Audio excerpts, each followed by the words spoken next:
Am I supposed to be able to see my my image?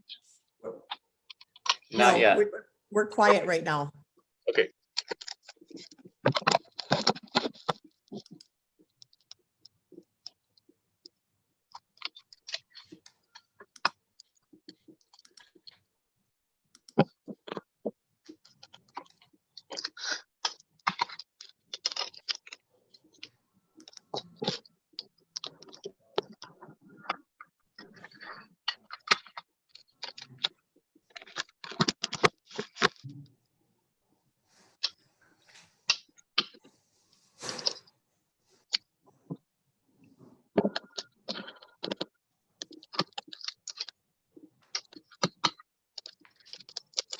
Rene.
Hi, everybody. Welcome to JB Hudson Jewelers. And I'd like to welcome you to the Jewelry Happy Hour with Rene Escobar. I would ask a couple of housekeeping things. If you could please mute your audio, and we'll be open for questions at the end of the session and the streaming with Rene. So we'll be live at that point. We are currently live. I would like to introduce Rene Escobar here, who is the designer, manufacturer, and creator of Rene Escobar Jewelry. We've been very, very proud to carry his line here for a little over 2 years, and it's done well due to several of its aesthetics. One is its wearability, 2 is the surface finish, and 3 is the fact that you can play it up and really work it well with all of the other jewelry that you own in your wardrobe. Just to let you know, JB Hudson is currently open for curbside service, deliveries, web sales. We can do a virtual streaming of a presentation if there's something you would like to see, and we can show it to you via our cameras or live. It's a great fun way. It's a new world. So let me introduce myself. I'm Kimberly Thompson with JB Hudson Jewelers. I've been here for, seems like a long time, 37 years.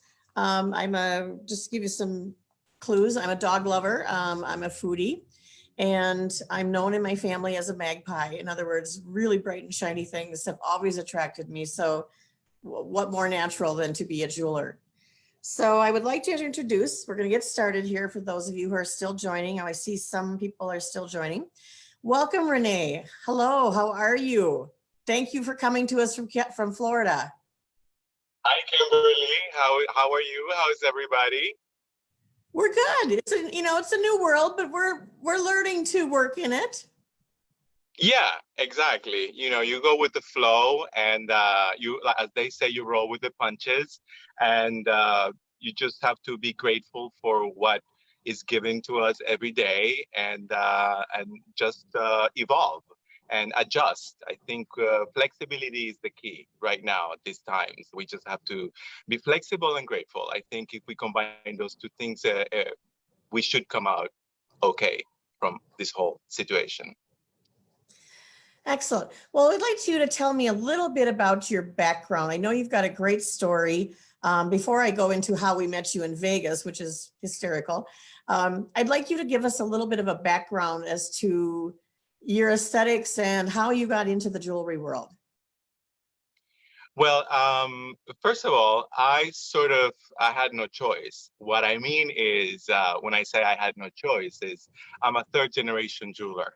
My father was a jeweler. He was a master jeweler, and so was his father, my grandfather. So I grew up. I was basically born into the business. I grew up in a jewelry store, literally in a jewelry store. So some people might know, some people might not know this about me, but I'm originally from Nicaragua. So back home where I was born, my father and mother had a jewelry business, and the way that most of the shops work in my country, the business, you live in the business. So it was a big house, and the storefront, the front of the house, was the actual jewelry store where my mom used to take care of her clients. And then we lived in the middle of the house. Of course, this was a very big house. And then we had a patio after that. And then in the back of the house was the workshop where my dad used to manufacture one-of-a-kind pieces for his clients, along with he always had about 12 jewelers that he actually trained himself. So that's how you learn the trade in Nicaragua, and that's how you learn to become a goldsmith, actually, in all over the world. You actually, it's best to learn directly, like starting as an apprentice in a jewelry shop, in a goldsmith shop. So when I would come from home from school, elementary and high school, I would actually drop off my school bag, and just go directly to the shop in the back and just sort of hang out there and watch how. I was always fascinated at how jewelry was made, and watching all the goldsmiths and the silversmiths work. And my father, of course, I always admire how he worked. And one thing that I actually remember that it made me feel really proud was that whenever he would make pieces for he had the best clientele in the city, and whenever he would make pieces for his clients, and these ladies would come and pick them up, and my mother would put the jewelry on them, they were always so happy, and they always complimented him, and they always told him that he was an artist, that he had hands of gold. So I always, as a child, I remember being so proud that my dad was an artist, and that there was people that admired his work so much. So I think that's where my love affair with jewelry making started, and I didn't even know about it, because as a child I thought, oh my God, what a great feeling to create pieces, to make these beautiful things, and then people to come and pick them up, wear them, and to be so happy. So I kind of, when I left Nicaragua when I was 16 years old, to come directly. My whole family, we all moved to South Florida. That's where my studio is right now, actually. It's in downtown Miami. So when I left Nicaragua and I was 16 years old, I already knew how to make jewelry from watching my father and his workers. every day, when I would come home, I would just go to the workshop, and just from watching them, it was kind of second nature. So I actually got a job as a jewelry apprentice in a very nice jewelry store in Miami at the time, and I actually lied about my age during the application because you had to be 18 years old to be able to get a job. So I lied and I got the job, and that's how I started. I actually started working as a jeweler, as a jewelry repairman or a jewelry apprentice when I was 16 in Miami, and I've been working in jewelry ever since. I don't know how to do anything else, so I've been doing this all my life. Well, you've been So doing a wonderful job. So let me explain how we first met. We were at Vegas a couple years back, and we tend to, when we get there, wander through the show through couture, and we look for things that speak to us and resonate and remind us of what we're looking for clients for their requests. And a couple of us stopped at Renee's booth, and we were just spellbound. I mean, literally spellbound. And I remember Karen, who was with me, elbowing me and going, we all have to see this. We all have to see this. And she took off and went and retrieved everybody. And I think we kind of overwhelmed you in that room because there were us. So I have to tell you, that was actually my first. I've been exhibiting at shows for a long time, mostly in New York City, jewelry shows, that is, trade shows. And so that was actually my first couture show after considering it for many, many years. And so I didn't know what to expect. And I'm fortunately, we had an amazing first show. It was very successful. We got into some of the best, of course, JB Hudson being one of them, some of the best stores in the country. So when you first came, I just remember that all of a sudden there were like 15 people in my booth. And everybody was grabbing jewelry, and I think we took everything, every single piece out of the case, and suddenly everything was on the table. That's what I remember. And I thought, actually, this was Kimberly. It was not my first show. I'm sorry. It was my second show. Okay, well, I'm glad we were there for that show, because really what stopped us is what you see on the screen right now is you actually use 100% recycled precious metals that are LEED certified. And that's a very important thing to focus on when you're looking for jewelry that speaks to your lifestyle and speaks to what your beliefs are, that you take the time to make sure your metal comes through post-consumer, your gemstones are responsibly sourced, and that helps give you that additional look. So if we can go to the next screen, Jen, these are the bangles that stopped us. Your surface is amazing. And at first we thought it was electroplated, just kind of like a thin microscopic little layer of precious metal on top of sterling, until you explained your process. It's not electroplating, is it? No, it's absolutely not electroplated. The way that my jewelry is, one of the trademarks looks of my jewelry is because I've always been fascinated by mixing different metals.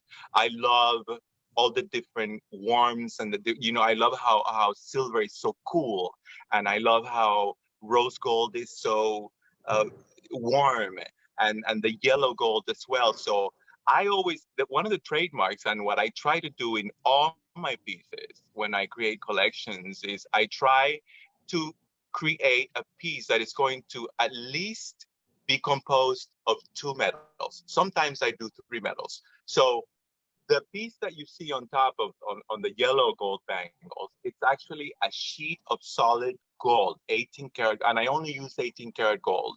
On whether it's rose or whether it's yellow. Sometimes I use platinum as well, which is the case on that first bangle that you see closest to the hand. That's actually a sheet of solid platinum that I take the sheet of metal, whatever it is, either it's platinum or gold, and I solder it. I weld it on top of the silver base. So my pieces are 100% lifetime guaranteed. This is never, ever going to wear off. This, as long as I'm in business and as long as I'm alive, I guarantee my pieces that are 100%.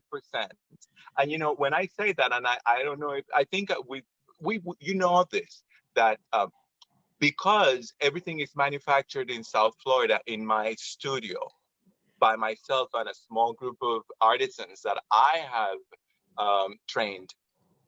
So I guarantee all my pieces for lifetime. So something happens to the piece, it comes back to us, and we usually within a few days it goes back to you as good as new. Whether you want to redo the finish, and you know, you talked about the finish, and you see it here. Well, no, I don't see it here. There's an image coming up where you can actually see the finish, and I'll explain how that's done. Then There's the one with the finish. yeah, exactly. So if you can see on the bangles, on the 3 bangles, which are the yellow 18 karat gold, the oxidized silver, and the rose gold, you can see there's kind of like a little pattern that we create by employing a very, very old method, which is called Florentine, which was created in Florence, Italy. And it's the same finish that you can see in a lot of jewelry designs like Buccellati and a lot of the other jewelers. So, but what we do, we crisscross the finish. So we do the finish in several directions, and it creates more of a pattern. And because of that pattern, that gives that sort of soft, silky kind of linen finish to them. And we experimented with a lot of finishes before finally deciding that this was going to be the finish that was going to be carried throughout all of my collection. So that is actually my trademark on my pieces. And it you can certainly see is eye-catching. People do respond because your surface mixes very, very well with shiny pieces, with sandblasted pieces. They look wonderful with bead collections. Here you can see a better representation of your surfaces. And I also like the fact that your pieces are all individually named. You have them named, whether it's your new men's line. The first piece, of course, is called Adam. You have a Julia. You have Davina here on the bottom, which is that beautiful one with the cloud of diamonds going across the top. You pick these very evocative names for these pieces, which I adore. It's almost like suddenly they become my friend, and I'm like, well, Davina, how are you today? So it's to talk to your pieces.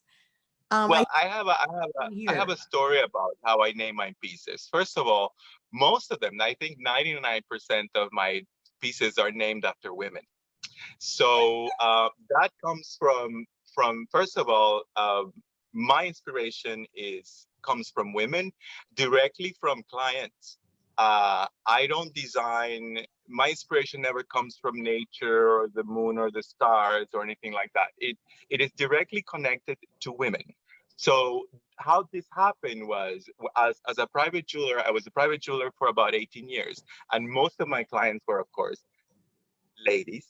And so a lot of my pieces are actually named after people that I know, whether if they were a client of mine in the past, or a relative, or a friend, but they usually, a lot of them are actually, and I don't have a Kimberley yet.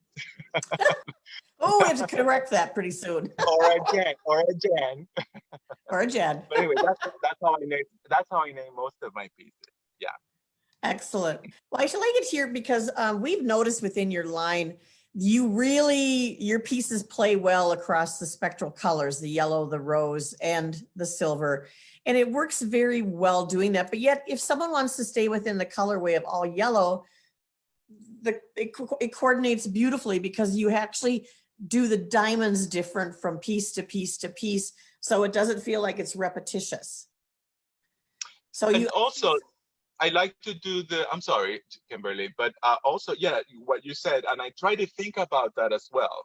If there's a lady that doesn't wear silver, or if there's a lady that doesn't wear rose gold, or if there's a lady that doesn't wear yellow, and that's actually why I added platinum, because maybe someone doesn't wear silver, but they might wear platinum. So I try to play with different widths in the case of the bangles, so that if and also the positioning of the diamonds. Some have bezels, some have don't have bezels. So if you want to wear a stack of like the one in the middle, you can easily wear just those four bangles, and you don't feel like it's repetitious. It's a little more interesting. It's definitely more interesting. So this is a departure. We saw that you made this beautiful link necklace, and when we first met you, we kind of stayed away from this link, thinking, oh, you know what, your signature is these beautiful bangles, until we picked this piece up. Flat and heavy, and it was so sublime. It just lays like a cord of heavy silk on your neck. I have never felt a finish quite like this on this necklace. Once it is put on and hooked, it's almost like it's placed and it doesn't move, which I find refreshing, because that is one irritation when I know I'm wearing a great piece of jewelry, but I have to keep straightening it or pull it down or swing it back. Your jewelry actually stays exactly where you placed it. So can you explain to me the process behind this necklace, why it's so successful and how it lays? Well, I think it has to do with first of all the finish on it. If you can notice, it's all very soft. There are no edges on it, because you could wear a ring or a bangle that has an edge, but when it comes to necklaces, the neck is so much more sensitive. So I figured, okay, how can I make something that's going to play well with the rest of my collection in a very chunky, heavy, kind of sexy necklace? And I started playing with the links and the position. And if you notice, it's very organic, where the links are not exactly the same. Some of them go a little bit up, some of them go down. And I think it's because it's soft, there are no edges, it lays directly. The entire necklace is always touching the skin. It's in contact with your neck at all times. So that itself is going to prevent it from moving. Also, the weight of it, the weight of the silver, it's heavy enough without being uncomfortable, and it's heavy enough so that it doesn't turn. And there's also a slide clasp on the back that keeps it straight throughout. So it keeps it really flat. And with this particular necklace, it has that link in the center that has the 18-karat rose gold with the champagne diamonds. That necklace, that link, exactly, that link is a little bit heavier than the other ones. So that's also going to weigh it down a little more. And that's why it doesn't turn. But yes, that is called the Alicia. And that necklace is very, very successful because it's easy to wear. I love the name, Alicia. Next one here. This is your brand new piece. And this is Ceres, named after a planetary moon. Neptune. Yes, and exactly. It's a perfect little orb when it's in the bracelet style, because I actually bought for myself that bracelet. When you look at it, it's just balanced on that cuff like it's in its own orbit. And that amazed me that you got such perfection there with having it still feel very architectural and kind of edgy. So the bangle, the bangles. One thing about the bangles and why it's been so successful in my collection is they're oval. So, and they are hinged, so you can open them. So you can get a pretty tailored fit on your wrist. If you get the right size, it's just gonna fit perfect. It's not gonna flip. It's not gonna be too tight. It's not gonna be too loose. And then, so that allows me to play with the surface. I can add, because you can see that's a very nice size. That's a nice size sphere on top of that. And it's heavy because it's gotta be heavy enough so that we can set the little diamonds in it. But then it just stays right on top. So And the reason why I just left it like almost sitting on top was because it would not turn. So I didn't have to put it right in the middle, or like you said, and cross it right in the middle. I could just leave it right on top so that it has the feeling like it is in an orbit. Exactly. Yeah. It's one of my favorite pieces of all times. And Well, this you own it. is so playful and so fun. I mean, rings look like they're looking for a party. Really, they look like they're looking for a party. So as you can see, he does the orbs in 3 different sizes. Series comes the orbs between the small, the medium, and the large. The 2 smaller ones you can actually wear nested side by side if you'd like to. We tried that and it works very, very well. I just like also the fact that on your wider bands, you have a tapering so that they're comfortable. Yes, exactly. So for instance, the very large cirrus here in the middle, that actually, it's sometimes, and you probably heard this a million times from clients, oh, my rings flip or my rings are top heavy. So this cigar band that I use in most of my my rings, I chose this particular style of band because it's very comfortable. It hugs the knuckle, or the part where the finger, where the ring sits, and it's tapered. So when you move your hand, when you close it, it automatically just keeps everything. It keeps everything on top. Bead on top. The Ceres, the large Ceres, is a nice weight, and that ring never turns precisely because of that. Excellent. I love those design aesthetics. So speaking of your rings, here we're going into more of your collection that we've done very, very well with here at JB Hudson. And you see this, we have a scattered pattern, then we have a little bit more of an asymmetric, and then we have on the right-hand side there, that gorgeous piece, the Gabrielle that just is a showstopper. What can you tell me about your rings? Say that again, I'm sorry. What can you tell me about your rings, especially the Gabrielle there? So the Gabrielle, it is probably one of our best selling pieces, one of our most successful designs. First of all, it is not too wide. See, if like the ones you see on the left, on the top, they're a little narrower. Okay, so those are about 6 millimeters. Then the Gabrielle is about 12 millimeters, and that hits that medium width where it's appealing to most women, or to any, to most people. And I thought I wanted to create a ring that wasn't quite a cocktail ring, but it wasn't, sort of like too plain, something that you could wear every day if you wanted to, but that it wasn't too much. So this works really well because you have the bezels, the diamonds on the raised bezels, and it's not too high. So you could, this doesn't there are, I never use prongs on any of my styles because they catch. So and I want my pieces to be worn every day. I want my pieces to be worn to any occasion. So I thought, okay, how can I make something that is gonna hit all those little points? And so we came up with the Gabrielle, and I'm happy to say it's done quite well. Yeah, it's absolutely gorgeous.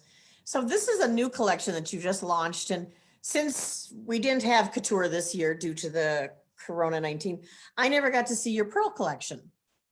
So we're showing it here, and I take it these are beautiful South Seas. I'm guessing by the size that I see that you're using South Sea pearls. I'm using South Sea pearls. I'm using golden South Sea pearls. I'm using white South Sea pearls, and I'm using gray Tahitian pearls in this collection. And yeah, so that particular ring, and also, so if you can imagine that ring, that comes with a gray pearl on top. You can change the base. You can change the base to rose gold if you want to. You can do it with all oxidized silver with the white pearl. There's you can just combine all the different elements that I use, all the different metals that I use, the rose gold, the yellow gold, the silver, and then you can combine. You can choose the pearl, the pearl that you prefer. It could be a gray pearl or a white pearl or a golden pearl, and that's why I chose to come up with this collection, because it's very versatile. And who doesn't love pearls? And I wanted to make a pearl collection that was modern, a pearl collection that was, with a little bit of edge.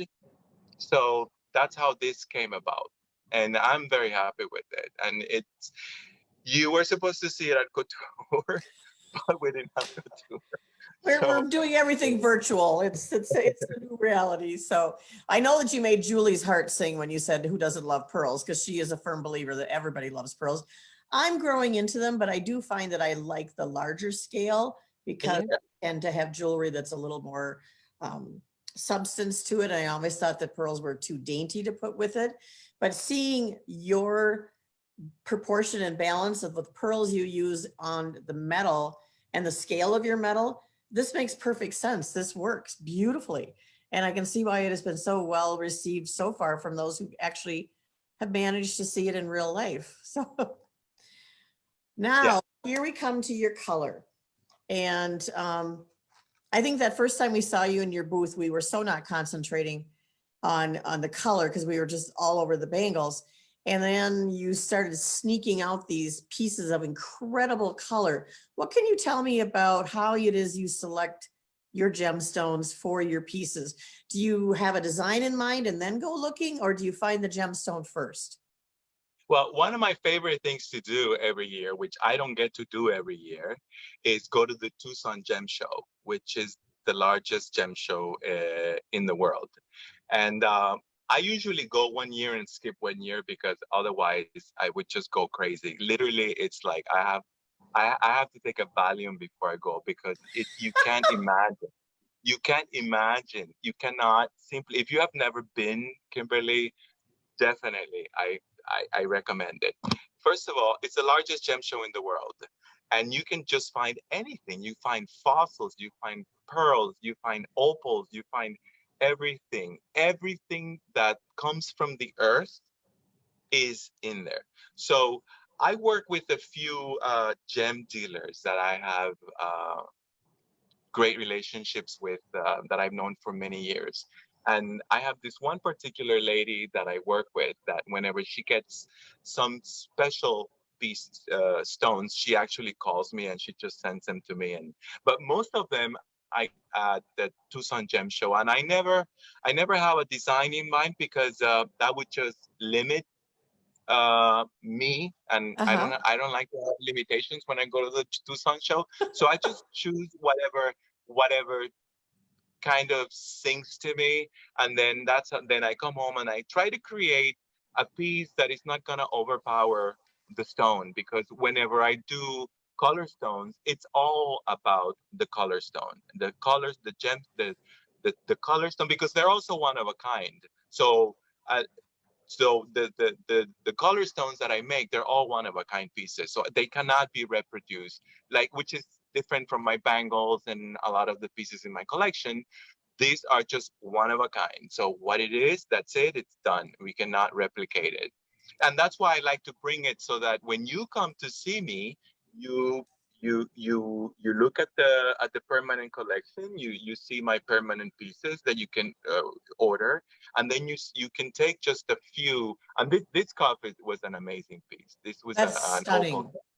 Yeah, that's something that I made and I absolutely love. I put a lot of work into that, as you know, and I didn't want to, when I started it, I didn't want to stop until it was done. So I worked on it for many hours, for a few days until it was done, and I'm very happy. I was very happy with it. Yeah. No, I can see why you're very happy. That would make me very happy also, because I'm sure the color play is just so gorgeous, so gorgeous. So, and actually that took us right to our doing custom. We were really pleased to find out when you were here 2 holiday seasons ago that we had a client come in that really loved your bangles, but she was a little on, concerned side. She's like, I have so much jewelry, I don't wear it as it is. And you asked her if there was a piece that she didn't really like the style of that we could pull apart and make something. And wow, you really made her some beautiful bangles using her own family diamonds, which was, Yeah. I think she almost cried because it was just such a smashing look. Whoops, we Okay, so passed here. So, explain about to me the the ring costume here. work. So about costume work, I mentioned that I was a private jeweler for many years. So, and that's one of the reasons why sometimes we do agree when a client has a gemstone that, you know, it's in her family for many years, and she's attached to it, and there's a lot of sentimental value to it. We do agree to remount, take those stones that are so precious to that client, and then use them to make a piece from my collection. So, and that's we do that sometimes, and we always get that reaction from people. They're overwhelmed that we actually were flexible enough, that I'm flexible enough to say, yeah, of course, we'll take your diamond and we'll put it into one of our pieces. Absolutely. Yeah. So I love that sensitivity because it's, you know, family, talismans are very important to me. And I like it when I see families continue on to wear those gemstones, albeit in a new form, but they still carry the power that's within that family in those gemstones onto the next generation. Plus, absolutely. it looks like you did some historic pieces here too of antiquities. Exactly. So this is another case of one of a kind pieces. I had a client who from a store that, and she said, you know, I have this wonderful, and these are some of the best antique coins I ever saw. One is Spanish and one is Greek. And she said, would you make something with my coins, even though you don't have a coin collection? I said, oh my God, please, I'd love to do that. So I made this cuff and this ring and a couple of other pieces, but I think they're beautiful. So, and I Oh, they're haven't done a gorgeous. coin collection. I haven't done a coin collection only because it's so hard to get beautiful antique coins. Otherwise, I would. But this is another example of custom work. So that we're very versatile. So that's another example that nice pear shape there from a wonderful client, and she had it in a different mountain, and that ring. It's part of my collection without the diamond, without any stones on top. So if you can imagine that ring without the diamond, that's part of my collection. And she saw the ring and she said, you know, I have a couple of diamonds. I'm gonna bring them. I'm gonna send them to you. Which one do you think we can use for this ring? I love this ring. And we came up with that using the pear shape, and she was thrilled. She was very happy. So now she wears it all the time. Oh, I could see why. I'd be thrilled. I mean, I can't imagine having that laying around. It's just insane. Now, I like the fact that you're showing us some of your tools here. And also, oh, someone had asked about different shapes in the bangles. You do use pear shapes. You can use, I see princess cuts here. You do definitely bring in different forms and different shapes of diamonds as opposed to only using rounds. And I like that. Yeah. Yeah, of course.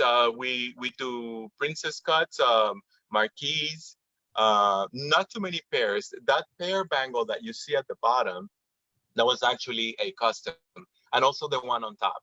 Those two were custom.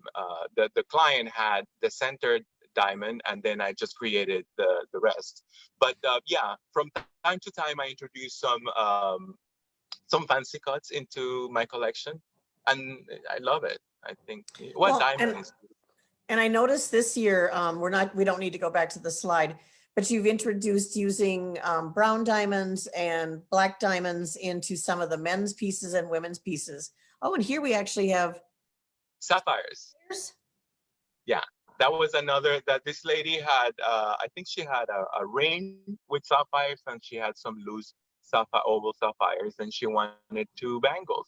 So she said, what can we do? I made a very quick sketch, and she said, do it. And now she has this, modern sapphire bangles that she wears every day with the rest of her other pieces from other designers, and she's quite happy. Excellent, excellent. I love it. I like the use of color. All right, so we're going to shift to Rene being live in his studio. And well, not that he isn't live in his studio right now, but we're going to actually be able to see some of the things. I'm wondering how we're going to be able to see some of the things. Can you show us some of your new pieces there, Rene, or if you've got them started or? Yeah, I have some pieces that I can show you here that I was going to show at Couture. If you like to see, I have some of them, of course. I would love to show you. Yeah, if you could, please. Okay. We're going to do it with your phone, your camera there. You're going to have to bring it up to the camera, but. Yeah, no, I will. See? Yep, perfect. Okay, so I was talking about some one-of-a-kind pieces. I'm going to show you a few of those first, and then I'll show you what is going to be part of my permanent collection. So Okay, here, excellent. I created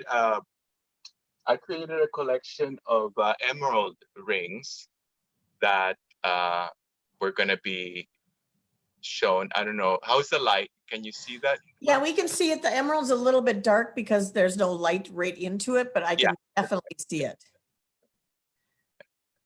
So here is some opal pieces. Wow, look at the flash in that opal. The pink and the rose. Yeah, yeah. Greens. It's gorgeous. Yeah, gorgeous. And here is another ring with an opal. This one is in all gold, and you see how it's a little raised. Uh-huh. So that you can see the light coming from the back of the opal. And let's see, I'm gonna show you some of new bangles. You haven't seen some of the new bangles. These are a little more playful and a little, can you see that? There's a bar center on the top. There's a bar center. Yes, exactly. There's a bar. I'm gonna get more light if you give me a minute.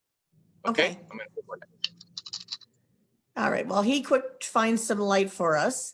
Well, are there any, if you want to get some questions put together onto Q&A or chat, we'll get them lined up so that we have them ready for Rene.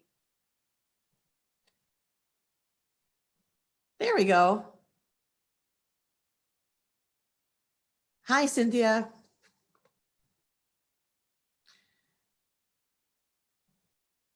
Okay, if you could turn them a little bit towards the camera, I can see, there we go. Now we can, oh, I like those. So you're using opposing colors on top of the surfaces. Yeah, and if you can see, the bangle part is slightly narrower, and then you have this little bar on top that has the diamonds on it, and the rose gold and the yellow gold. So that's new. I love this. This is kind of making up for not being in Vegas. So I made some charm holders.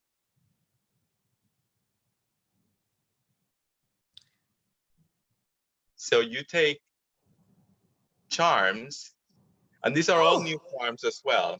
You take see what I have on? Ah, okay. Okay. Yeah, I have one of your pieces.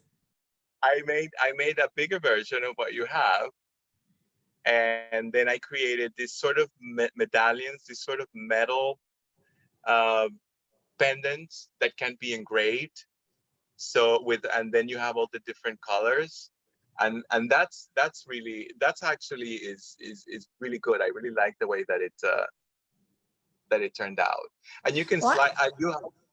You have a charm holder, so you can slide a bunch of different. There you go. Yeah, I can put antique pieces on with this. I can put on additional pieces. I can put on, oh, you name it, I can get it on here because of the simple way it just feeds right onto that omega loop and you're set. And it stays perfectly placed when it's on your body. Yeah, it does. And here are some more versions of those pendants. So these are excellent. So you can see the finish. You can see the touch of diamonds, which gives it that sort of feminine feel to them. But then the geometric part of it gives it that strength that I love to carry throughout my jewelry. And then you can see the back The back, it's the oxidized silver. So I did those in all different colors and in 2 sizes. So this would be the small one, and then this is the larger size, and these have been actually doing quite well as well.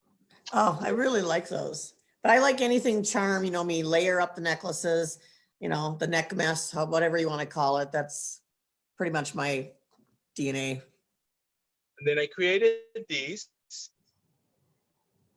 These are, it's got a toggle bar with the diamonds, and that's actually, the pendant is actually the closure. So I love have that. you have a chain that has a built-in pendant with a touch of diamonds, and it's fun. And then you can always put a charm right here, and then it's like you have 2 charms together, like it, because you can hook a charm right there. So these are new, and they come in all the different finishes. I mean, the colors, the yellow and the rose and the platinum. So. Oh yeah, well, I think you'll have a candidate for that rose colored toggle one there with one of the employees here. It helps that her middle name is Rose, so you've got a natural audience right there. And I made some really fun, extra long necklaces. This is 72 inches. These are 72 inches long. And what's interesting about this, what's nice about this, that since the toggles turn, so I put the diamonds on both sides of the toggles, and it's just a nice little touch. Oh, so excellent. You have the gold on both sides and the little diamonds. This is rose gold again. I love rose gold and silver. I think it's such a cool combination. It's kind of See, these are the touches that we really like about your line, Rene, is only master jewelers think of these things. You know, how it looks from all sides, and when it's on a body, does it move and shift? And if so, does it leave a part exposed? You take care, you think about all of that, and you take care. Well, you know, my clients trained me well. My clients trained me because, you know, when you make something, it's only good if it's comfortable, or if it's practical, or if it can be worn. Maybe not so much practical, but if it can be worn at least, you know, for a day, for an evening. Right. So if a ring was uncomfortable, my clients complained. If a necklace was turned, they complained. So all this, if an earring didn't sit well, they let me know, because they were custom pieces. They had to. Well, bless their hearts that they did, though. So they did, and I listened because I knew that somehow I always knew that somewhere down my path, I was going to have a collection. And I thought, okay, I have to take all this knowledge from dealing with wonderful jewelry collectors. You know, I have to take this and use it to my benefit, and I'm doing that, and so far so good. Oh, and to our benefit, so far so good. Thank you so much. Well, I have to tell you, Jennifer, are there any more slides, or are we pretty much at the end there? I think we're pretty much at the end. I think that's it, Kim. Yep. Pardon, Jen? Yep, no more slides. That was the end. Yep. Thank you. I want to thank everybody for joining us tonight at JB Hudson Happy Hour with Rene and his gorgeous line of Rene Escobar Jewelry. It has been fun. Literally, Rene is like this every time we get together. He is so endearing and so talented and such an honest human being that we really enjoy our relationship with him. We're proud to sell his jewelry, and heck, I'm proud to own and wear his jewelry. So thank you again, everybody, for attending the happy hour.